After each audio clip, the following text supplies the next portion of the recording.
Budget ঘোষণার দিনে ইতিবাচকভাবেই শেষ হয়েছে ঢাকার শেয়ার বাজারের লেনদেন। সার্বিক সূচক ডিএসইএক্স 12 পয়েন্ট বেড়ে দাঁড়িয়েছে 5237-এ। হাত বদল হয়েছে মোট 542 কোটি টাকা শেয়ারের মালিকানা। লেনদেনে অংশ নেওয়া প্রতিষ্ঠানগুলোর মধ্যে দর বেড়েছে 152টির, কমেছে 166টির, আর অপরিবর্তিত রয়েছে 76টির দর। এবার বাজার নিয়ে বিশ্লেষণ শুনবো অ্যালায়েন্স ক্যাপিটাল অ্যাসেট ম্যানেজমেন্টের। আজকে লাস্ট ডে উইকে মার্কেট পজিটিভলি ক্লোজ হয়েছে, তবে মার্কেটের ওভারঅল সেন্টিমেন্ট আজকে ছিল বিয়ারিশ নেচারের। এই উইকের ওপেনিং ইন্ডেক্স ছিল 5252 এবং তা প্রায় 15 পয়েন্টস কমে এখন দাঁড়িয়েছে 5237 পয়েন্টে।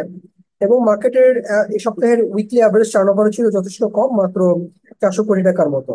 অর্থাৎ ইনভেস্টর মার্কেটে যথেষ্ট কমই পার্টিসিপেট করছে বলে আমরা মনে করি। পার্সেন্টেজ ওয়াইজ আজকে প্রাইস বেড়েছে 40% কোম্পানির, প্রাইস কমেছে প্রায় 42% কোম্পানির, এবং অপরিবর্তিত ছিল 18% কোম্পানির প্রাইসের।